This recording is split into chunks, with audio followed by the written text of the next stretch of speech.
Bonjour à toutes et à tous. Bienvenue dans Cosmicronix, un podcast qui ambitionne de proposer à nos auditeurs une autre façon de penser et de vivre l'astrologie, notamment dans son orientation psychologique et socioculturelle. L'astrologie, c'est comprendre le monde d'aujourd'hui grâce à un outil millénaire et étonnamment pointu.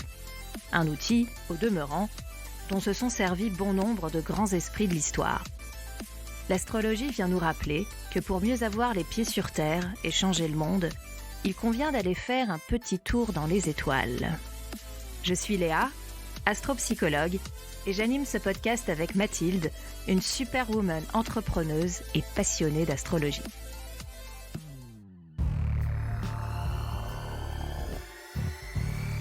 Bonjour à toutes et à tous, nous sommes ravis de vous retrouver avec Léa pour un nouvel épisode de Cosmicronix consacré aujourd'hui à la crise de vie. On trouvait important avec Léa de discuter de ce sujet parce qu'en ce moment la crise est très à la mode, qu'elle soit mondiale, qu'elle soit économique, qu'elle soit médicale ou tout simplement une crise individuelle de vie, on en parle beaucoup. On met un peu ce mot-là à toutes les sauces et finalement parfois on s'y retrouve plus tellement. Donc on voulait vous apporter peut-être un éclairage complémentaire sur ce sujet à travers Léa et sa super approche de l'astrologie. Et donc je voulais... Et si vous traversez une crise... Voilà, cet épisode est pour vous. Donc en fait, on voulait simplement commencer en peut-être vous redonnant une petite définition de ce qu'on entend par la crise. Donc je vais laisser Léa définir ce terme. Oui, alors nous avons pris le parti avec Mathilde de regarder l'étymologie du mot crise qui, alors je l'ai appris en faisant cette recherche, ou nous l'avons appris en faisant cette recherche, avec tout le respect que je dois aux professeurs de philosophie des classes de terminale qui disent que la crise est une opportunité, c'est une fausse idée apparemment, hein. On a confondu... un sens que pouvait signifier le mot crise apparemment en chinois avec l'idée d'opportunité, mais en grec ancien, en tout cas l'origine étymologique de la façon dont en Occident on utilise le mot crise, qui vient du grec krisis, du verbe krisein. Ça ne veut pas dire opportunité, ça veut dire point critique, point de bascule. D'ailleurs Hippocrate, le fameux médecin, l'utilisait quand au cours d'une maladie, le point critique, le point de bascule correspondait au moment où la personne était condamnée à mourir, ou bien qu'elle allait passer ce cap et que ensuite, à partir de ce moment-là, ça allait s'améliorer et qu'elle allait en sortir. Donc, on peut trouver dans la langue française, tirée de l'étymologie grecque, d'autres mots qui viennent du grec krisis, critiquer, discriminer.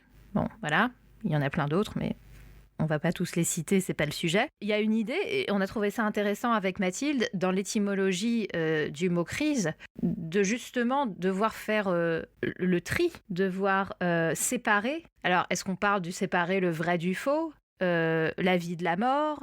C'est une question ouverte. Mais en tout cas, c'est comme si, quelque part, au moment de la crise, deux chemins se proposaient, même peut-être une troisième voie, mais en tout cas, différentes possibilités se présentaient à nous, soit sur le plan vital du corps, soit sur le plan psychique, soit sur le plan effectivement purement émotionnel ou vocationnel, et j'en passe. Mais en tout cas, ici, c'est effectivement un point culminant où plusieurs chemins s'offrent à nous. Mais qu'est-ce que, finalement, on va décider de faire à ce moment-là? Ce qui va, évidemment, engager toute une série de causalités ensuite qui va définir le restant, en tout cas d'une période de vie, définie par rapport à ce point de bascule, à cette crise. Donc c'est intéressant de vraiment essayer de définir chacun pour soi ce que ça signifie quand on dit « je suis en crise » ou même se l'avouer à soi-même. Est-ce que là, le moment qu'on passe, c'est un moment difficile? Parce que bon, c'est vrai qu'actuellement, la crise collective que nous vivons, notamment sanitaire, économique, sociale, etc., a forcément un impact sur nous individus. Ou est-ce que ce qu'on vit de façon plus intime correspond à un moment de vie vraiment où plein de questions importantes je dirais même existentielle, remonte à la surface et il y a une idée de débordement, d'angoisse à des moments, de sentiments sans doute d'être désemparé, de ne pas savoir quoi faire, mais comme s'il y avait un abcès qui avait été à ce moment-là crevé et que finalement ce n'est qu'en vivant cette crise avec le plus de lucidité possible, et là je reviens au terme d'opportunité qui n'est pas l'étymologie du mot crise, mais qui en tout cas a souvent été choisi pour illustrer ce que signifiaient chez l'humain les moments de crise, effectivement, saisir une opportunité de vivre sa vie d'une autre manière, d'une autre façon, ne serait-ce que passer à un autre niveau de conscience, avoir une autre vision de l'existence et du coup se positionner vis-à-vis de l'existence d'une façon radicalement nouvelle et différente. Donc je pense que c'est important de définir ça parce qu'on est un peu pris comme ça, notamment avec la mode du développement personnel, de vraiment se concentrer sur... alors, c'est pas nécessairement mauvais, hein, mais de se concentrer sur nos souffrances, d'écouter nos émotions, de réparer nos traumas, etc. Et on en a tous, hein, plus ou moins grande échelle. Mais on peut pas qualifier chaque moment difficile de la vie de crise. Les crises, ce sont des moments, on l'espère pour nos auditeurs, qui sont pas constants ni courants. C'est des moments de vie dont on se souvient ensuite a posteriori et on a su que c'était des moments charnières où notre vie a pris, ou pas, mais une direction différente, espérons-le, de celle de la pré-crise. Oui, et je pense qu'on n'est pas tous égaux face à la crise et qu'il y a probablement plus... il y a des personnalités qui sont plus sujettes aux crises que d'autres, peut-être. Du coup, je voulais savoir justement, Léa, si tu dans l'étude du thème astral de chaque individu, est-ce que tu peux dire, est-ce que c'est juste de dire qu'il y a des gens qui ont des personnalités plus sujettes aux crises de vie, voilà, et d'autres qui sont peut-être plus préservées? Oui, je crois qu'on peut dire ça. Je crois qu'on peut se risquer à dire ça. Oui, c'est juste, quoi. Il y a des... Ça pourrait peut-être souffrir des exceptions. Oui. C'est très important pour moi d'insister là-dessus. C'est pas une science exacte, l'astrologie, donc c'est vraiment important de considérer toute l'incohérence et les exceptions et les subtilités de l'humain quand on pratique cette discipline. Ceci étant, on pourrait dire effectivement qu'il y a des typologies qui vont soit attirer les crises à elles plus volontiers, ou en tout cas se réaliser davantage au travers des crises que d'autres. Déjà, on peut dire ça. Ensuite, il y a on en a souvent parlé, des transits, des moments de vie qui sont beaucoup plus à même de précipiter une crise de vie. Alors évidemment, cette crise de vie peut être une crise mineure, majeure, ça dépend encore une fois de la structure de base psychique de l'individu illustré par son thème. Mais je pense effectivement qu'il y a des personnalités, des architectures psychiques qui ont quasiment besoin de la crise pour se trouver, plus que pour d'autres. Oui. D'accord. Et du coup, ça vient à mon autre question de dire, est-ce que pour toi, les crises font toujours avancer, je dirais, les individus dans leur chemin de vie, ou est-ce que pour certains individus, la crise est super fragilisante en fait? Je pense que c'est les deux. Oui. Je sais pas, on peut réfléchir ensemble. Tu sais, c'est pas qu'une question astrologique ici, c'est une question psychologique, existentielle, métaphysique même. Il me semble que si une crise ne fragilise pas quelque chose en soi, ou en tout cas ne vulnérabilise pas quelque chose en soi, la crise ne se produit pas. Oui. Je crois que quand on parle de crise, on parle à un moment donné de fragilisation des structures qui jusqu'ici donnaient un sentiment d'assise et de sécurité à la personnalité. Mais peut-être qu'il y a des personnalités qui ont plus la capacité de transformer ces crises et d'autres, oui, bien peut-être sûr. c'est plus difficile, ou en tout cas le passage à la transformation et à l'évolution positive pour eux est peut-être plus difficile. Alors ça me semble évident que oui, chacun ne fait pas de ce que des crises que la vie propose la même tambouille. Ceci étant, pour le coup, ça a moins à voir directement avec le thème qu'avec quelque chose qu'on voit difficilement dans le thème, qui est le niveau de conscience de l'individu. D'accord. Parce que le thème lui-même montre une dynamique psychique. Mais la dynamique psychique, si chez quelqu'un qui n'a jamais fait de travail sur lui-même ou qui n'a jamais été confronté justement à des événements contre son gré de vie qui l'ont acculé un petit peu aux grandes questions, en tout cas à des questions graves, je doute que ces personnes-là aient les mêmes instruments que quelqu'un qui a vécu en tout cas qui ont un parcours de vie qui les ont poussés en fait à s'armer plutôt avec les crises. On apprend à vivre avec les crises. Je veux dire, c'est aussi une façon d'approcher l'existence. Si on fuit les crises en permanence et quand on sent la crise monter, on fait tout pour refouler ou pour ne pas vouloir la voir ou pour la fuir, moi je pense vraiment en toute honnêteté que c'est possible, hein. D'essayer, on ne peut pas éviter les crises quand on est au bord du précipice, quelque chose va se passer, mais on peut tout à fait décider de ne pas en faire son affaire. Oui, après il y a des crises qui s'imposent quand même aux individus. Je pense que c'est très difficile de vouloir les taire. Bien sûr, mais dans ce cas-là, on peut décider d'être victime de la crise, mais de ne pas du tout se positionner en partenariat avec elle, comme si finalement que la crise du coup pour le coup n'était pas du tout une opportunité mais simplement une plaie et que ça arrivait et que c'était vraiment horrible et qu'on allait tout faire pour la traverser mais qu'on allait vraiment rien en tirer pour soi, quoi. Que ça ne remettait absolument pas en question ce qu'on a établi jusqu'ici, que ça n'avait pas de raison de le faire et qu'il fallait juste faire le dos rond pendant un temps contre le danger extérieur, comme si la crise finalement ne provenait pas aussi d'une partie de soi qui avait appelé cette crise, comme si c'était vraiment délié de toute responsabilité, ou de responsabilité, je dis pas consciente, mais de toute synchronicité vis-à-vis de ce qu'on peut vivre, vis-à-vis de son histoire, vis-à-vis de son passé, vis-à-vis de son inconscient, comme si ça n'avait aucun type de lien avec notre chemin existentiel. Et justement, tu disais tout à l'heure que les crises de vie, qu'elles soient professionnelles, personnelles ou les deux, souvent les deux d'ailleurs en même temps, sont liées aussi beaucoup à des transits. Bon, ça, on rentrera pas trop dans le détail parce que c'est vraiment l'étude du thème où toi, tu peux te dire à ce moment-là, étudier aussi les transits. Mais est-ce que tu peux peut-être nous parler des planètes qui peuvent peut-être le plus illustrer parmi toutes les planètes les crises ?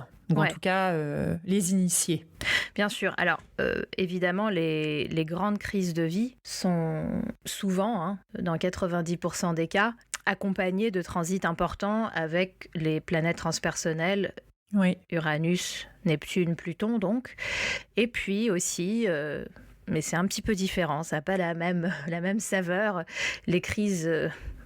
saturniennes qui sont moins des crises, c'est des moments généralement pas toujours très agréables à passer, les transits saturniens, mais c'est pas nécessairement de l'ordre de la totale remise en question de tout, tandis que les transits des planètes transpersonnelles sur des planètes personnelles, pour le coup, peuvent vraiment engager une totale remise en question de plusieurs domaines de la vie qui en fait s'unifient en un seul domaine qui est le domaine de soi, de son identité au monde, quoi. Donc les crises de vie, effectivement, les vraies crises sont généralement liées au transit d'Uranus, de Neptune et de Pluton. Ok, parce qu'on a tous... Voilà, on a tous ces planètes dans nos thèmes, placées à des endroits différents évidemment, donc aspectées différemment.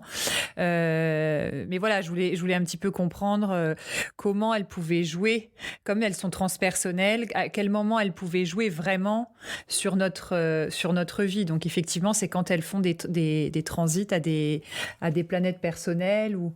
Alors des transits, tout ce qu'on appelle les progressions, bon techniquement ça c'est un peu plus compliqué à expliquer, mais c'est des autres types de transits, on va dire. Voilà, techniquement c'est des autres types de transits qui s'inscrivent dans une échelle de temps un petit peu différente, selon des calculs astronomiques différents. Mais effectivement, ça reste, quand on parle de crise, des planètes transpersonnelles en aspect avec des planètes personnelles qui ne sont pas, attention, les déclencheurs de la crise, mais sont les révélateurs des enjeux de la crise. Oui, bien sûr, c'est les révélateurs, ouais. Puisqu'en fait, la crise en elle-même est une révélation de quelque chose. Ouais, bien sûr. Mais ce qui est intéressant, quand on regarde le transit qui est en jeu, c'est de voir de quel type de crise est-ce qu'il s'agit. Qu'est-ce qui est impliqué là-dedans? Qu'est-ce qui est sous-jacent? Et qu'est-ce que ça nous demande de remettre en question et de transformer? Puisque de toute façon, finalement, soyons honnêtes, les vraies crises de vie appellent à la transformation. Et si on ne répond pas à cet appel, elles ont tendance à faire des dégâts collatéraux importants. C'est pour ça qu'il vaut mieux décider de les prendre à bras-le-corps et de les vivre et de les traverser et non pas de les éviter.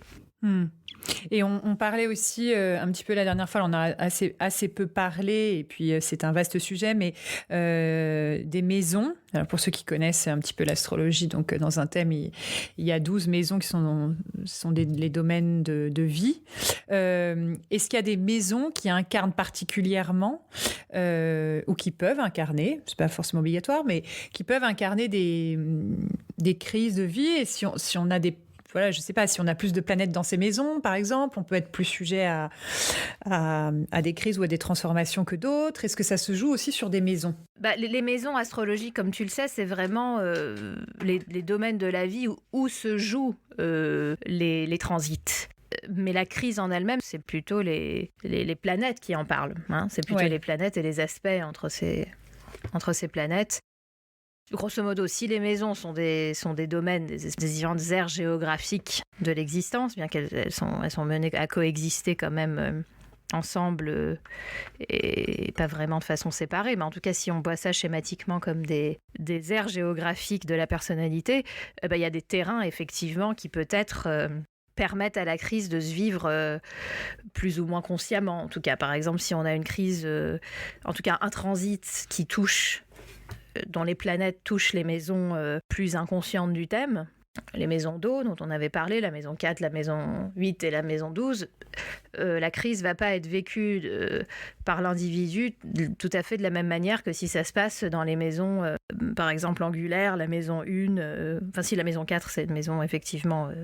dont j'ai parlé, d'une maison plutôt inconsciente, mais enfin c'est une maison aussi angulaire, mais ça va pas se jouer nécessairement selon les mêmes termes. Par exemple, si un transit important, mettons, je sais pas moi, Neptune carré Soleil, si ça se joue entre la maison 6 et la 9, ça va davantage sans doute se jouer plus sur le plan des idées et du travail et de l'extériorité du monde que purement dans notre intériorité et dans nos batailles psychiques entre nous et nous-mêmes. Enfin, je veux dire, c'est pour ça que les enjeux de la crise sont peut-être les mêmes, mais elles ne vont pas se manifester dans la réalité de nos vies, en tout cas dans la matière de la vie, de la même façon.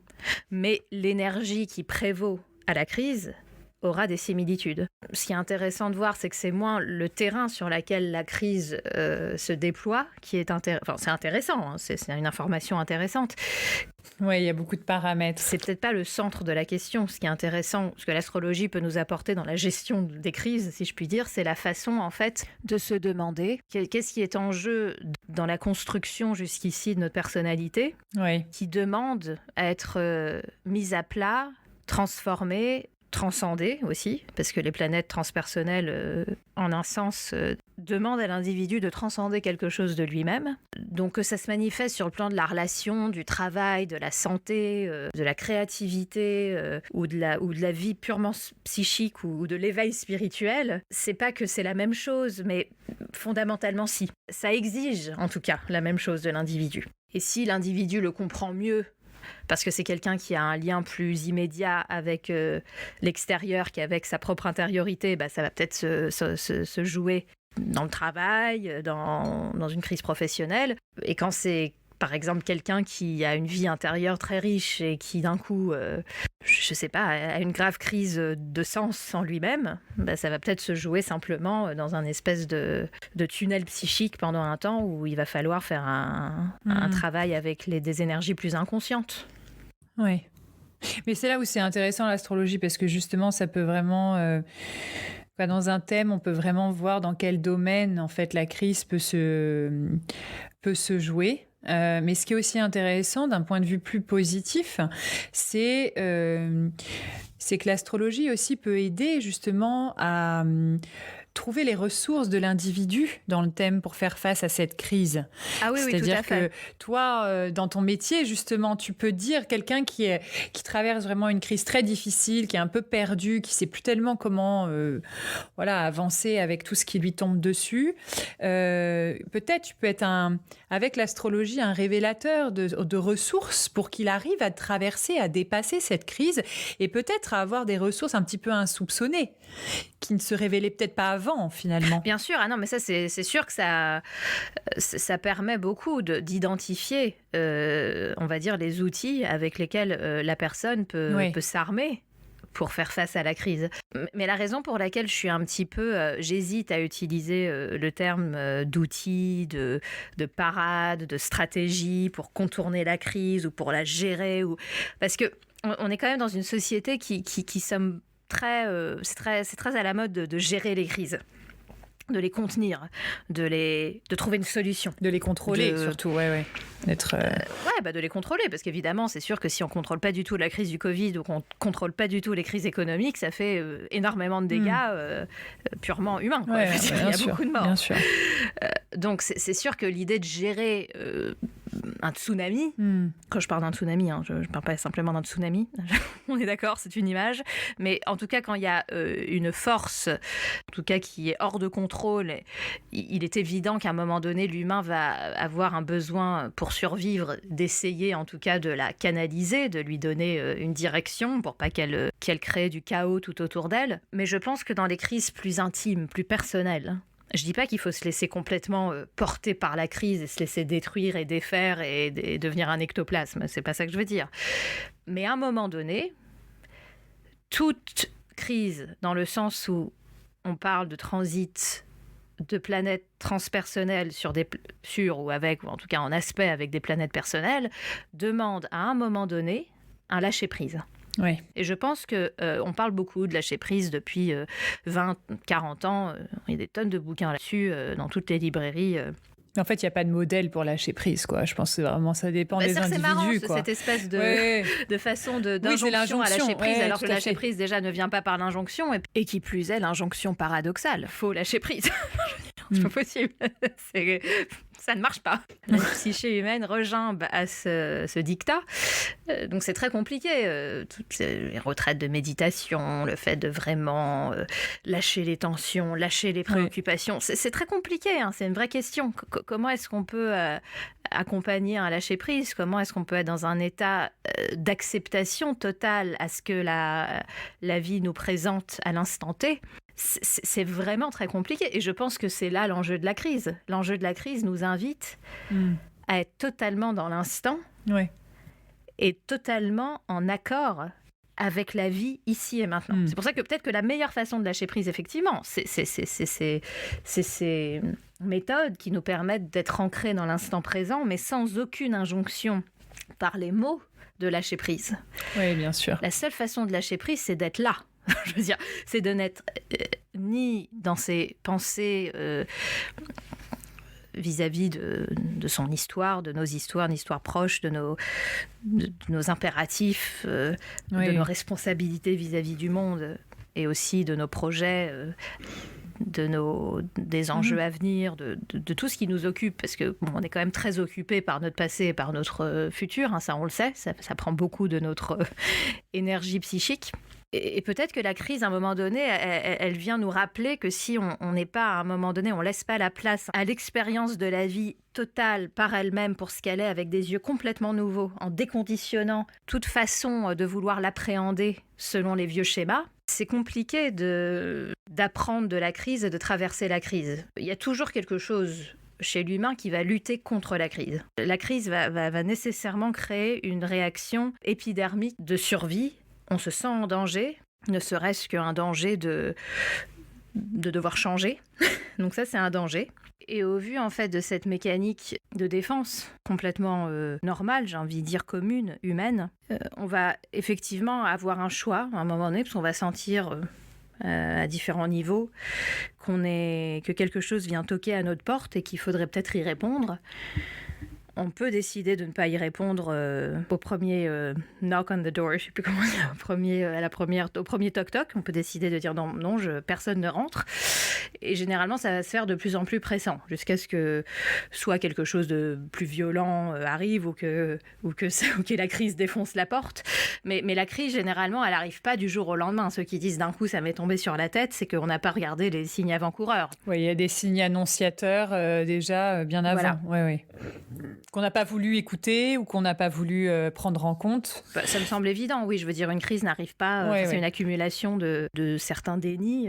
Et justement, est-ce que tu pourrais, tu serais assez d'accord avec cette idée que c'est parce qu'à un moment donné, la crise nous force à lâcher prise, parce qu'elle est soit trop impactante, soit trop violente, en tout cas vécue comme telle par l'individu, qu'à un moment donné, l'individu lâche prise, et c'est à ce moment-là que l'individu peut rencontrer ou trouver ou découvrir les ressources en lui qu'il ne pensait pas avoir, en fait. Ce n'est qu'à ce moment-là, effectivement. Et oui, c'est ça. C'est qu'à ce moment on lâche tout, finalement, on devient très vulnérable. Alors aussi, peut-être que je sais pas, peut-être que ça gêne certains d'utiliser le terme lâcher prise parce qu'il est très très très utilisé. Donc c'est vrai que ça peut en saouler certains, même inconsciemment, ou encore le lâcher prise.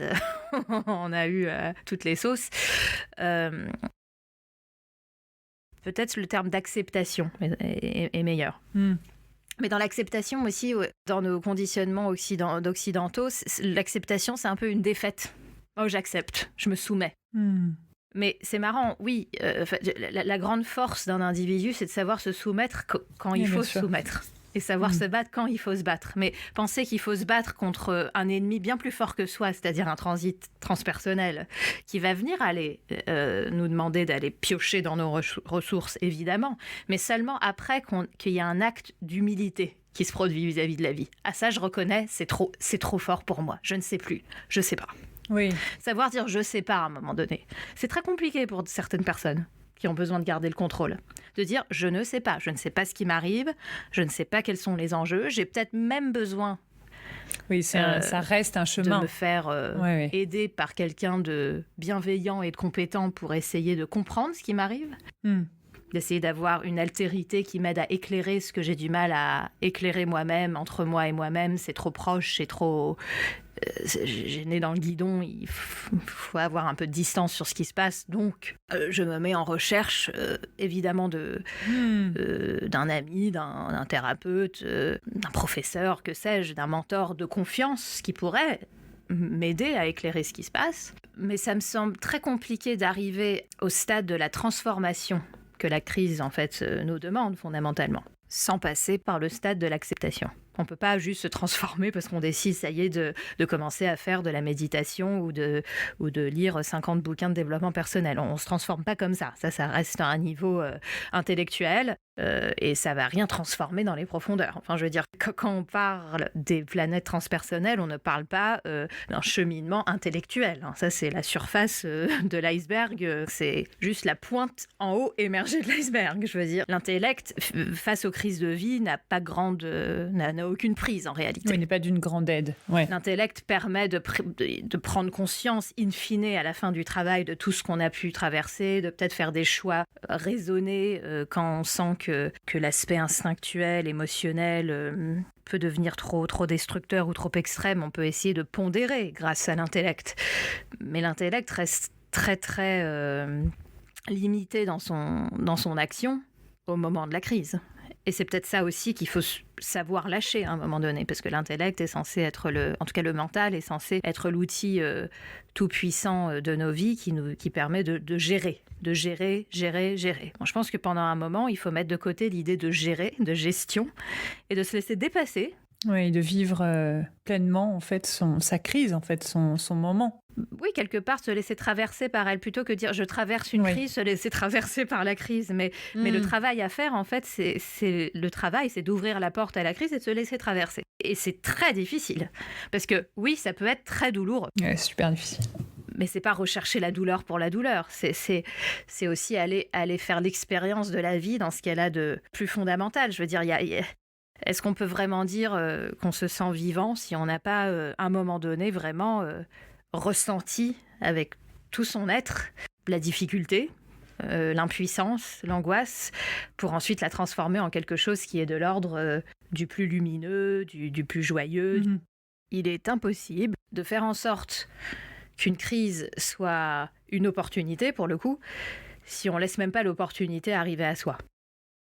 Elle arrive de toute façon, hein, mais elle peut ensuite, on peut en devenir la victime plutôt que l'hôte de la crise. Je dirais vraiment ça, être l'hôte d'une crise dans sa vie est bien préférable que d'être la victime de la crise. Oui, bien sûr. Et en ce sens, on a le choix. C'est pas un abandon total, c'est pas une soumission totale à la crise, c'est une décision de danser avec elle, mais aussi, parfois dans la douleur, parfois dans des moments désagréables. Oui. Et qu'est-ce que tu penses de cette idée un peu reçue de la crise de la quarantaine ? Tout le monde en parle, tous les magazines en parlent, les gens, tout le monde dit à 40 ans, enfin autour de 40 ans, les gens divorcent ou font une reconversion professionnelle, ou les deux, ou n'ont plus vraiment ne trouvent plus vraiment de sens à leur vie. Est-ce que ça, c'est un passage en astrologie, par exemple, comme on avait évoqué, en fait, lors d'un dernier, enfin pas le dernier épisode, mais d'un épisode précédent, le retour de Saturne, autour de 28, 29, 30 ans. Est-ce que la quarantaine, c'est aussi un passage un petit peu déterminant chez l'individu, ou pas du tout, c'est une idée reçue et ça n'a aucun rapport? Ah non, c'est déterminant. Il se passe des choses, en tout cas, généralement. Oui, c'est ça. Il se passe des choses. Il se passe des choses tout au long de la vie, mais c'est vrai que, dans la sagesse populaire, quand il y a des poncifs, les poncifs, ils viennent bien de quelque part. Ils viennent bien de quelque part. Il ne faut pas complètement penser que c'est simplement un effet de mode. En tout cas, il y a des transits que tout le monde traverse, notamment Pluton carré Pluton, qu'on traverse dans nos générations entre 35 et 39 ans, et un autre transit qui est peut-être celui qui symbolise le plus ce qu'on appelle la crise de la quarantaine, mais qui, dans nos générations, ne se produit généralement plus à 40 ans pile, mais plutôt vers 43, 44 ans, qui est l'opposition d'Uranus à lui-même. Alors ça, effectivement, ça correspond à ce qu'on appelle la crise de la quarantaine ou la crise de la mi-vie, qui se vit de façon très différentes selon les individus en fonction de tout ce dont ils ont pris conscience avant cette crise. C'est-à-dire que tout le travail en fait qu'ils ont fait jusqu'à cette période de la vie où finalement tout ce qu'on a voulu laisser au placard ressurgit un peu comme un dernier, pas un dernier appel, parce qu'on a toujours des opportunités de vie plus tard, mais on va dire que pour vraiment arriver à vivre son individualité, son authenticité, sa singularité d'être humain, ça va être difficile de tout reconfigurer à 50 ans. Donc c'est un peu la dernière chance, un peu la crise de la dernière chance où on peut vraiment se poser la question si tout le chemin parcouru jusqu'ici a été un chemin qui était en accord, plus ou moins, c'est jamais parfait, avec la personne qu'on pense être ou en tout cas qu'on est devenu. Voilà. Et parfois, ça peut se manifester par un moment de grosse remise en question, soit sur le plan relationnel, soit sur le plan professionnel, soit on change de vie complètement, soit on décide d'adopter une autre identité, que sais-je. Mais en tout cas, c'est vrai que généralement, c'est le ratio, c'est au prorata de ce qu'on a bien voulu conscientiser jusqu'ici. Si on a été très lucide sur soi-même et qu'on a vraiment justement accompagné les crises de vie auparavant de façon très consciente, avant la crise de la mi-vie, la crise de la mi-vie se fait sans doute peut-être plus en douceur. Merci beaucoup Léa pour tous tes éclairages. On espère que vous avez apprécié cet épisode sur la crise de vie et qu'il n'a pas été trop violent pour vous, que ça vous a donné un petit peu des pistes de réflexion. Mais c'est vrai que c'est pas forcément évident d'être accompagné.